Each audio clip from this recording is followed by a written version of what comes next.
Hello everyone, good morning सभी को। अपना प्रोफेसर यूट्यूब चैनल पर आप सभी का स्वागत है। तो सबसे पहले आप लोगों के लिए महत्वपूर्ण सूचना, हमारे अपना प्रोफेसर ऐप की ओर से यूजीसी नेट दिसंबर 2024 की परीक्षा के लिए नए बैचेस लॉन्च कर दिए गए हैं। तो जो भी साथी हमसे जुड़ना चाहते हैं और व्यवस्थित रूप से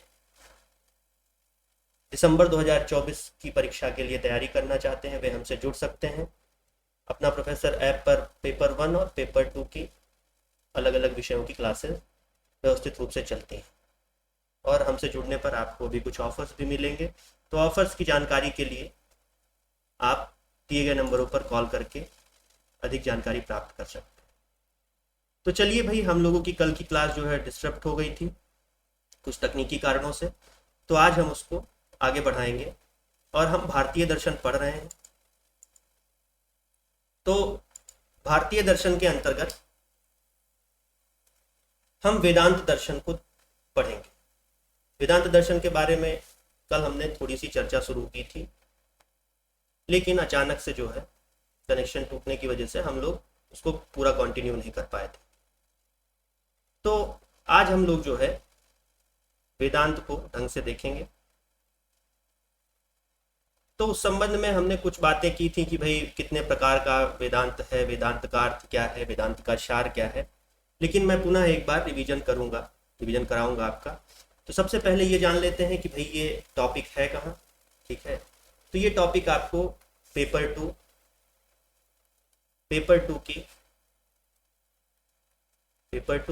यूनिट वन के सब टॉपिक ए में मिलेगा। ठीक है, सब टॉपिक ए में ये आपको देखने को मिलेगा। तो अब हम इसके अंतर्गत देखते हैं कि भाई उसमें अलग अलग दर्शन आपको देखने हैं, अलग अलग दर्शन पढ़ने हैं। तो सबसे पहले जो है हम वेदांत दर्शन की, मतलब हमने इससे पहले जो है सांख्य की चर्चा की। ठीक है, हमने न्याय भी पढ़ा। ठीक है, और उसके बाद हम वेदांत की बात कर रहे हैं। ठीक है, उसके पहले हम जो है वेस्टर्न फिलोसफीज देख चुके हैं, तो आप उसकी लाइव रिकॉर्डिंग आप देख सकते हैं। ठीक है, यूट्यूब चैनल के ही जो है अपना प्रोफेसर यूट्यूब चैनल के लाइव सेक्शन में वो रिकॉर्डिंग पड़ी हुई है, तो आप देख सकते हैं। उस पर करीब 2 क्लासेस हुई हैं। ठीक है, पाश्चात्य शिक्षा दर्शन पे 2 या 3 क्लासेस हुई हैं, जिसमें कि आपको क्वेश्चंस भी मिल जाएंगे, एमसीक्यूज भी हमने उस पर कराए हैं और पाश्चात्य शिक्षा दर्शन को हमने देखा है। तो हम वेदांत की बात करने जा रहे थे। तो वेदांत है क्या भाई? सबसे पहले हमने कल थोड़ी सी चर्चा की थी, लेकिन हम पुनः जो है उसको रिवाइज करा देते हैं कि वेदांत जो है मूल रूप से वेदांत का शाब्दिक अर्थ होता है वेदों का अंत। ठीक है, वेदों का अंत मतलब कि सार, वेदों का सार। ठीक है, वेदों का अंत अर्थात सार। ठीक है, अंत का मतलब ये नहीं कि समाप्त हो गया। ठीक है, अंत का मतलब कि अब सार की बात होगी। अभी तक हमने वेद जाना, अब हम उसके आगे वेदों के सार की चर्चा करेंगे। ठीक है, तो मूल रूप से वेदांत है भैया ज्ञान योग का। ठीक है, ज्ञान योग का स्रोत है। ज्ञान योग का स्रोत माना जाता है वेदांत। ज्ञान योग का स्रोत माना जाता है वेदांत। ठीक है, और जो है वेदांत जो है वो व्यक्ति को ज्ञान प्राप्ति की दिशा में उत्प्रेरित करता है, मतलब कि मोटिवेट करता है कि हाँ भाई ज्ञान प्राप्त करो। ठीक है, तो मूल रूप से इसका जो विशेष स्रोत माने जाते हैं, ठीक है, जो स्रोत माने जाते हैं वो स्रोत कौन कौन से हैं भाई? सबसे पहले तो उन स्रोतों में सबसे प्रमुख स्थान आपका है उपनिषदों का। ठीक है, उपनिषद जो है वो एक प्रमुख स्थान रखते हैं वेदांत दर्शन। ठीक है, पूरा वेदांत ही कहीं ना कहीं कहिए तो उपनिषद पर आधारित है। ठीक है, तो वे उपनिषद जो हैं आपके वेद ग्रंथों और वैदिक साहित्य का सार आपको प्रदान करते हैं। उपनिषद जो है वैदिक साहित्य का अंतिम भाग है एक प्रकार से, इसीलिए जो है हम इसको वेदांत कहते हैं। किसको? उपनिषदों के माध्यम से जो हमें ज्ञान प्राप्त होता है वो वेदों का सार है। ठीक है, इसीलिए हम इसको वेदांत कहते हैं। तो कर्मकांड और उपासना का मुख्यतः जो मूल वर्णन आता है, और वो जो है आपको ब्राह्मण ग्रंथों में देखने को मिलेगा। इस तरीके की बातें हैं। तो मूल रूप से ज्ञान का विवेचन जो है वो उपनिषदों में आपको देखने को मिलेगा वेदांत के अंतर्गत। ठीक है, वेदांत के लिए जब स्रोत की बात करेंगे तो हम वेदांत के जो स्रोत हैं वो हम उपनिषदों को मानेंगे, उपनिषद को मानेंगे। ठीक है, अब वेदांत दर्शन की 3 मूल शाखाएं, ठीक है, इसके बारे में हमने कल बात की थी लेकिन हम पुनः उसको दोहरा देते हैं। ठीक है, सबसे पहला है आपका अद्वैत वेदांत, अद्वैत वेदांत। ठीक है, उसके बाद जो है आपका विशिष्ट अद्वैत वेदांत, विशिष्ट अद्वैत, विशिष्ट अद्वैत, और द्वैताद्वैत जिसे हम कहते हैं द्वैत। ठीक है, द्वैत वेदांत, द्वैत वेदांत। तो अब इनके प्रवर्तक देख लेते हैं। अद्वैत वेदांत के सबसे पहले जो है अद्वैत वेदांत है उसके प्रवर्तक आपके शंकराचार्य हैं, जिनसे सभी लोग परिचित हैं, शंकराचार्य। ठीक है, शंकराचार्य। विशिष्ट अद्वैत के आपके रामानुजाचार्य, रामानुज। ठीक है, शंकराचार्य मतलब कि आदि शंकराचार्य की बात हो रही है यहाँ पर। ठीक है, आदि शंकराचार्य की बात हो रही है, और रामानुजाचार्य, रामानुज। और द्वैत वेदांत के जो है आपके जो प्रवर्तक हैं वो माधवाचार्य माने जाते हैं। कौन? माधवाचार्य, माधवाचार्य। तो ये मूल 3 शाखाएं हैं और इनके जो है 3 प्रवर्तक आपने जाने। अब बात आती है कि भाई इसके अंतर्गत जो है अन्य शाखाएं भी हैं वेदांत की। ठीक है, ज्ञान योग की अन्य शाखाएं जिन्हें हम कहेंगे, तो ये जो है अपने अपने प्रवर्तकों के नाम से जानी जाती है। ठीक है, जिनमें जो है प्रमुख हैं आपके प्रवर्तक भास्कराचार्य हो गए, वल्लभाचार्य हो गए, चैतन्य हो गए, निम्बार्क हो गए, ठीक है, वाचस्पति मिश्र हो गए, इत्यादि इत्यादि, ये सभी वेदांती हैं। ठीक है, उसके बाद जो है आधुनिक काल में यदि हम वेदांतियों की चर्चा करते हैं तो हमें प्रमुख नाम मिलते हैं स्वामी रामकृष्ण परमहंस के। ठीक है, स्वामी विवेकानंद हो गए, अरविंद घोष हो गए, और उसके बाद जो है रमण महर्षि इत्यादि जो है उसमें उल्लेखनीय है। आधुनिक जब हम वेदांत की बात करेंगे तो उनके प्रवर्तकों में इनका नाम लिया जाता है। ठीक, तो जो आधुनिक जो विचारक हैं, आधुनिक विचारक हैं जो वेदांत दर्शन के, वो जो है मूल रूप से आपकी अद्वैत वेदांत का प्रतिनिधित्व करते हैं, अद्वैत वेदांत की बात करते हैं, अद्वैत वेदांत के संदर्भ में अपना चिंतन प्रस्तुत करते हैं। ठीक है, दूसरे वेदांत के जो प्रवर्तक हैं उन्होंने भी अपने विचार को मतलब भली भांति प्रचारित किया, लेकिन अगर हम भारत के बाहर की बात करते हैं तो उन्हें बहुत उतना नहीं जाना जाता। क्यों नहीं जाना जाता? उसका मूल कारण ये है कि जो अद्वैत वेदांती थे उन्होंने मिशन के माध्यम से, स्वामी विवेकानंद ने जो है वेदांत का भरपूर प्रचार किया। ठीक है, तो इसलिए जो है बाहर लोग जानते हैं। तो ये सारे जो है आपके अद्वैत वेदांत के संदर्भ में बात हुई। मूल रूप से जब हम बात करते हैं वेदांत दर्शन की, ठीक है, तो वेदांत का अर्थ जो है वेदों का अंत हमने क्लियर ही कर लिया। अब हम थोड़ा सा आगे बढ़ते हैं और देखते हैं कि वेदांत और शिक्षा के संदर्भ में क्या बात है। ठीक है, तो यहाँ पर जो बातें कही जा रही हैं वो ये हैं कि वेदांत जो है संप्रदाय के दर्शन का आधार वेद और उपनिषद है। वेदांत संप्रदाय के दर्शन का आधार अर्थात वेदांत दर्शन का आधार जो है वेद और उपनिषद है। इसकी मान्यता है कि मानव अपने वर्तमान के कर्म और पूर्व के कर्म से नियंत्रित रहता है। मनुष्य का नियंत्रण जो है उसके आज के कर्म और पूर्व के कर्म से नियंत्रित होता है। ठीक है, और धर्म ही है जो केवल मानव को ब्रह्मांड में संपोषित रखता है। तो एकमात्र धर्म ही है जिसके माध्यम से मनुष्य जो है ब्रह्मांड में अपना सामान्य जीवन जो जीता है वो जीता है। और अविद्या की बात हो रही है कि अविद्या जो है मानव को माया के जाल में बांध देती है। अविद्या मतलब सत्य का ज्ञान ना होना। ठीक है, वो माया से बांध देती है व्यक्ति को, और माया ही जो है मनुष्य के दुख का और वेदना का मूल कारण है, ऐसा वेदांत मानता है। ठीक, कि हमारी जो भी समस्याएं हैं, हम जिस भी कारण से दुखी हैं, वो कहीं ना कहीं आपकी वो माया ही है, मोह है, माया है। ठीक है, तो आगे बात होती है कि वह इनसे बच सकता है, अपने को जान सकता है, विराग की भावना को, वैराग्य की भावना को अपनाकर और ज्ञान को प्राप्त करके। तो माया से बचना है तो क्या करना होगा? ज्ञान प्राप्त करना होगा, वैराग्य की भावना उत्पन्न करनी होगी। वैराग्य की भावना को पोषित करते हुए ज्ञान प्राप्त करेंगे तो हमारा जो हमारे दुख है उन दुखों से हमें छुटकारा मिल सकता है। ठीक है। आगे बात है कि मानव का उद्धार जो है शाश्वत और नश्वर में विभेद समझकर ही हो सकता है। शाश्वत और नश्वर में विभेद करके ही जो है उद्धार हो सकता है मनुष्य का, कि भैया क्या चीजें जो है नश्वर हैं, क्या चीजें नाशवान हैं, क्या चीजें जो है शाश्वत हैं, सदैव रहने वाली हैं।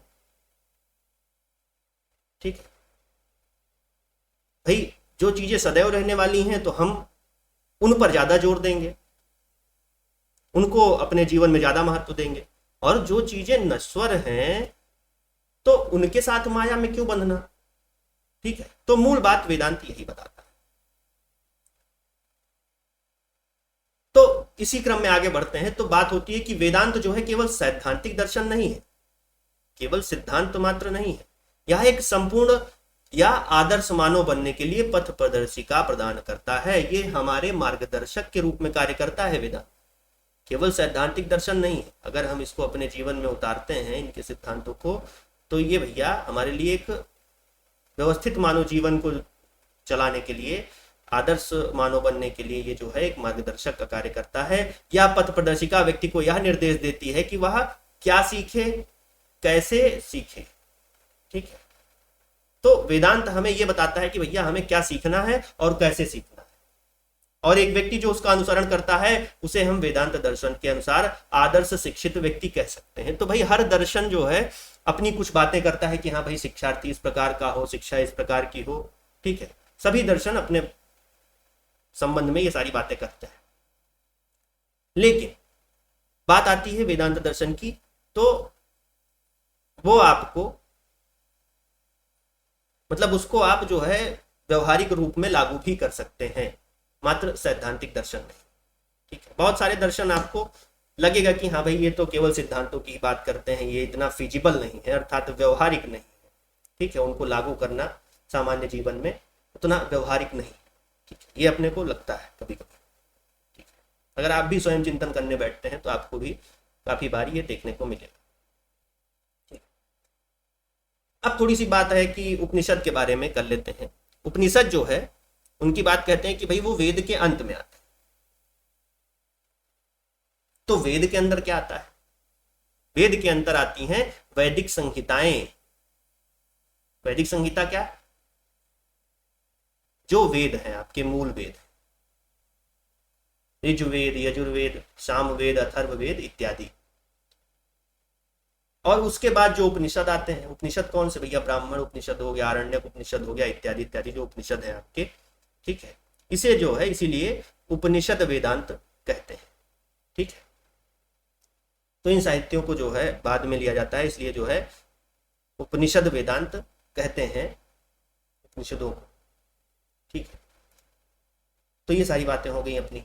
आगे कुछ बात है कि वेदांत जो है इस बात पर बल देता है कि संसार में प्रत्येक वस्तु आत्मा है। क्या कहता है? कि प्रत्येक वस्तु आत्मा है। आदर्श व्यक्ति नाम और रूप को त्याग देता है और आत्म अभिव्यक्ति प्राप्त करने की चेष्टा करता है। जब प्रत्येक वस्तु को आत्मा बता रहा है वेदांत दर्शन, ठीक है, और आत्मा को, भाई आत्मा तो शाश्वत है। ठीक है, तो अपना नाम रूप त्याग के आत्म अभिव्यक्ति, स्वयं को मतलब अभिव्यक्त करने का जो तरीका होता है उसको प्राप्त करने के लिए जो है मनुष्य को चेष्टा करनी चाहिए। यदि आदर्श व्यक्ति है तो वो ऐसी चेष्टा करेगा, आत्म अभिव्यक्ति प्राप्त करने की चेष्टा करेगा। वह यह मानता है कि वास्तविक प्रेम जो सदैव रहेगा वह ईश्वर के प्रति प्रेम है। तो ईश्वर शाश्वत है, उसके प्रति जो प्रेम अनुराग रहेगा वो ही अवास्तविक प्रेम है। बाकी नाशवान चीजों से अगर प्रेम करते भी हैं तो वो कितनी लाभदायक होंगी, इसका कोई सही जो है मतलब बात नहीं की जा सकती। ठीक है, तो ये बात हो गई।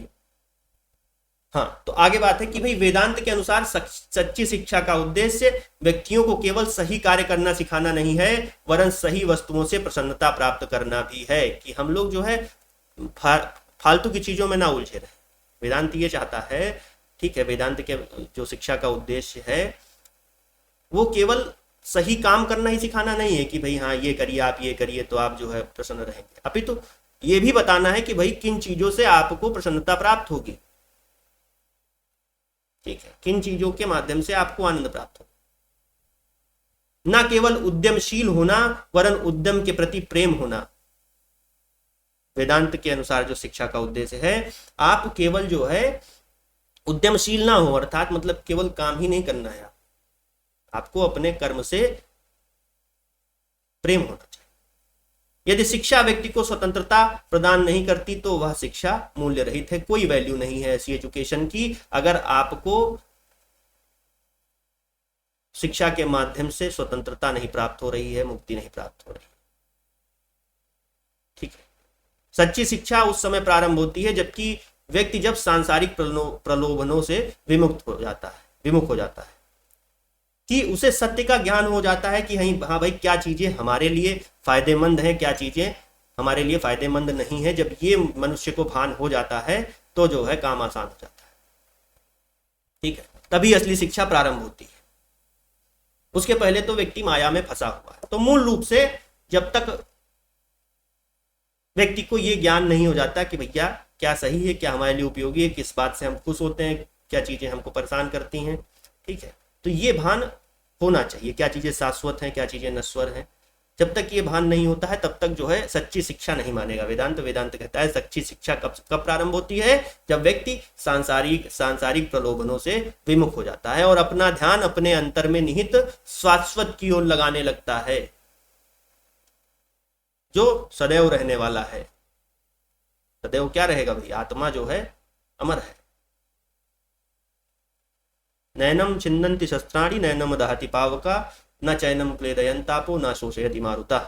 अर्थात आत्मा अमर है भैया, उसको जो है कोई छेद नहीं सकता है। मतलब मूल अर्थ अगर आप निकालेंगे तो भैया यही निकल कर आएगा कि आत्मा ही जो है अमर है। तो और मूल ज्ञान का स्रोत बन जाता है क्या चीज, शाश्वत की ओर जब व्यक्ति अपना ध्यान लगाता है, अपने अंतर में लगाता है, तो मूल ज्ञान का स्रोत बन जाता है। व्यक्ति को स्वयं ही सत्य का ज्ञान होने लगता है और नवीन धारणाओं का झरना उसमें बहने लगता है। नवीन धारणाएं अर्थात कि जो परिस्थितियों के संदर्भ में, घटनाओं के संदर्भ में उसका जो दृष्टिकोण था वो परिवर्तित होने लगता है, वो सत्य का उसको भान होने लगता है, ठीक है। तो ये सारी चीजें हैं। अब यहां पर जो है प्रश्न कैसे आ सकते हैं, प्रश्न इस प्रकार से आ सकते हैं, भाई कोई कथन पूछ लिया गया और कहा गया कि ये निम्नलिखित में से किस दर्शन से संबंधित है, ठीक है, किस दर्शन से संबंधित है, अब बताइए आप किस दर्शन से संबंधित है। वहां पर ऑप्शंस होंगे आपके अलग अलग दर्शन के, न्याय से, सांख्य से, वेदांत से, कहां से, इस तरीके से हो सकता है। या फिर ये कह दे कि भाई क्या नाम है आपके वेदांत शैक्षिक दर्शन के अनुसार जो है शैक्षिक मूल्य क्या है, ठीक है, या वेदांत के अनुसार जो है शिक्षा का उद्देश्य क्या है। तो आप इस पैरा को रिवाइज कर लीजिएगा, यहां से आपको इस तरह के प्रश्नों के उत्तर मिल जाएंगे। आगे हम इससे संबंधित प्रश्न भी करेंगे तो वहां से चीजें और क्लियर होंगी, ठीक है।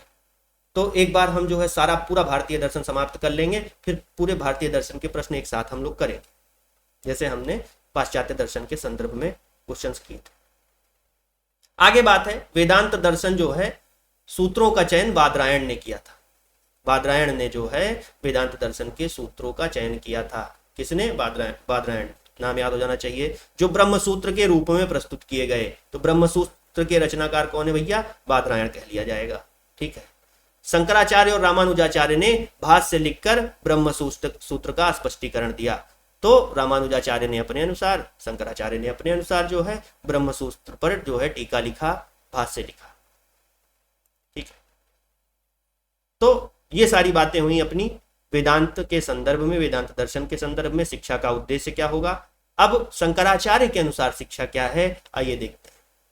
तो शंकराचार्य एक वेदांत के विद्यार्थी के लिए कहते हैं कि उसे वह वैदिक पाठ पढ़ने चाहिए जो ब्रह्म से सरोकार रखते हैं। ब्रह्म से सरोकार रखते हैं, अर्थात ब्रह्म की सत्ता को समझाने में सहायक हैं। वो वैदिक पाठ जो है शिक्षार्थी को पढ़ने चाहिए। धर्म के संबंध में उसे नहीं पढ़ना चाहिए और उन धार्मिक परंपराओं पर ध्यान नहीं देना चाहिए जो धर्म के लिए होती है। तो आप परंपरा में आपको नहीं पढ़ना है, आपको सत्य के ज्ञान की, सत्य के खोज की ओर बढ़ना है। ठीक है, किस सत्य की? जिसकी हमने ऊपर चर्चा की। वैदिक पाठ के संबंध में वह कहते हैं कि शिक्षक को पहले आत्म की एकता के संबंध में पढ़ाना चाहिए और फिर उनको जो ब्रह्म की परिभाषा देते हैं, पहले आत्म की एकता को समझाना चाहिए। ठीक है, आत्मा इत्यादि के बारे में, सिद्धांत के बारे में बताना चाहिए, फिर उनको जो ब्रह्म की परिभाषा देते हैं। अतएव शंकराचार्य अस्थाई ज्ञान के महत्व पर बल देते हैं। वह ज्ञान जो परिवर्तनशील है उसका शिक्षण वह अच्छा नहीं समझते। कौन से ज्ञान की जो है शिक्षण को अच्छा नहीं समझते? जो परिवर्तनशील। ठीक है, शाश्वत सत्य की बात करते हैं शंकराचार्य। ऐसा मतलब ऐसा ज्ञान देने की बात करते हैं कि जो सदैव वैसा ही रहे, शाश्वत रहे, अपरिवर्तनशील रहे। ठीक है, वो उस ज्ञान के शिक्षण को अच्छा नहीं मानते जिसमें कि निरंतर बदलाव हो रहे हैं, निरंतर परिवर्तन हो रहे हैं। ठीक है, अब यहां पर जो है कुछ वेदांत की विशेषताएं हैं, आइए देख लेते हैं विशेषताओं को हम। सबसे पहले वेदांत दर्शन को कहते हैं क्या? उत्तर मीमांसा। यहां से भी आपको कुछ प्रश्न इस पर आधारित जो है मिल सकते हैं। ठीक है, तो इसको रिवाइज कर लेते हैं हम। वेदांत दर्शन को कहते हैं क्या? उत्तर मीमांसा। मीमांसा का विषय ब्रह्म ज्ञान है। मीमांसा का विषय क्या है? ब्रह्म ज्ञान है। पूर्व मीमांसा में धर्म जिज्ञासा है, उत्तर मीमांसा में ब्रह्म जिज्ञासा है। पूर्व मीमांसा में क्या? धर्म जिज्ञासा, उत्तर मीमांसा में ब्रह्म जिज्ञासा है। दोनों का लक्ष्य क्या है? एक ही है, दोनों का लक्ष्य समान है। ठीक है, आगे बात होती है कि एक कथन है ब्रह्म सत्य जगत मिथ्या, अर्थात ब्रह्म ही सत्य है, ईश्वर ही सत्य है और जगत जो है मिथ्या है, माया है। ठीक है, तो ये दो तथ्य हो गए, ब्रह्म ही सत्य है, जगत ही मिथ्या, जगत मिथ्या है किंतु सत्य है। ठीक है, माया ब्रह्म की शक्ति और जगत की सृष्टि करने वाली है। माया के माध्यम से ही जो है जगत की सृष्टि होती है। जगत अपने वास्तविक स्वरूप को माया के कारण ही प्राप्त करता है। इल्यूजन। ठीक है, जगत को इल्यूजन मानते हैं शंकराचार्य, वेदांती। तो अगला है जीव स्थूल शरीरधारी एक व्यक्ति है जिसकी समष्टि ईश्वर है। ठीक है, आप स्थूल शरीर है मनुष्य के पास, लेकिन जो है समष्टि जो है वो ईश्वर ही है, ईश्वर ही रहे। सृष्टि किया अक्षर ब्रह्म की स्वाभाविक लीला रूप सूक्ष्म किया है। सृष्टि किया अक्षर ब्रह्म की स्वाभाविक लीला रूप सूक्ष्म क्रिया है। मतलब सृष्टि की क्रिया जो है वो ब्रह्म की लीला है। सृष्टि जो है वो ब्रह्म की लीला मात्र है। ठीक है, इसके ऊपर कुछ नहीं। यही सत्य जो है वेदांत चाहता है कि मनुष्य जो है जाने, तभी वो अपने दुखों से मुक्ति पा सकता है। कि भाई अगर आप ये मान लेते हैं कि भाई संसार इल्यूजन है, माया है, मिथ्या है, तो आप ये भी समझ जाएंगे कि भाई दुख भी हमारे इल्यूजन ही है, सुख भी इल्यूजन है। ठीक है, तो आप एक न्यूट्रल अवस्था को प्राप्त कर लेंगे। वहीं से सारा दुख सुख का मामला समाप्त। हाँ, आगे बात है कि वेदांत दर्शन का विश्वास पुनर्जन्म में पाया जाता है। तो पुनर्जन्म पर विश्वास करता है वेदांत दर्शन। ठीक है, पुनर्जन्म पर विश्वास करता है वेदांत। वेदांत दर्शन मोक्ष या मुक्ति को अंतिम लक्ष्य मानता है। तो भैया मोक्ष है इसका अंतिम लक्ष्य। अंतिम लक्ष्य क्या है? मोक्ष। शिक्षा उक्षा प्राप्त करके काहे के लिए सारा प्रपंच हो रहा है? सारा कुछ मोक्ष के लिए हो रहा है। ठीक है, आगे बात है परमात्मा की प्राप्ति हेतु ब्रह्म ज्ञान आवश्यक है। बिना ब्रह्म ज्ञान के जो है ईश्वर की प्राप्ति नहीं हो सकती है। कर्मनिष्ठ और ज्ञाननिष्ठ में समुच्चय पाया जाता है। कॉमनैलिटी है, चीजें कॉमन है, कर्मनिष्ठ और ज्ञाननिष्ठ व्यक्ति, ज्ञाननिष्ठता और कर्मनिष्ठता। ठीक है। अर्थात कर्म को जो प्रधानता देते हैं या फिर जो ज्ञान को प्रधानता देते हैं उसके संबंध में बात है कि वहां पर कॉमनैलिटी पाई जाती है, समुच्चय देखा जाता है। सत्य त्रिकालाबाधित होता है और सत्ता त्रिविध होती है, ठीक है। तो ये सारी बातें हो गई आपके वेदांत दर्शन की कुछ विशेषताओं के बारे में। इन तथ्यों को आपको अगर अभी नहीं समझ आ रहा है तो मत समझिए, इसको कम से कम याद कर लीजिए, ठीक है। अगर इससे संबंधित प्रश्न आएंगे तो इन तथ्यों के माध्यम से आप उन प्रश्नों को हल कर पाएंगे। क्योंकि भाई देखिए, दर्शन जो है समझने का विषय है और उसमें लगता है बहुत ज्यादा समय, ठीक है। चिंतन का विषय है, पढ़ने का समझने का विषय है और उतना समय अपने पास है नहीं, ठीक है। तो अपने को जो है 18 तारीख को देनी है परीक्षा, तो अपन पहले इस तरीके से पढ़ेंगे कि परीक्षा के लिए जो है तैयारी हो जाए, ठीक है। तथ्यों को याद कर लीजिए, बेसिक्स को समझ लीजिए, ठीक है। कुछ प्रश्नों को हल कर लीजिए, फिर अपना काम हो जाता है, ठीक है। तो ये सारी बातें, तो ये सारी बातें थी हमारी वेदांत के बारे, वेदांत से संबंधित। अब जब हम इस पे प्रश्न करेंगे तो और चीजें आगे क्लियर होती चलेंगी, और चीजें आगे क्लियर होती चलेंगी, ठीक है।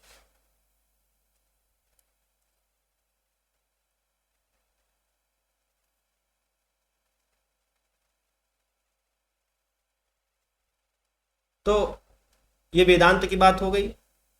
और एक बार पुनः हम आपको सूचना दे दें कि अपना प्रोफेसर ऐप पर जो है हमारा यूजीसी नेट दिसंबर 2024 की परीक्षा के लिए जो है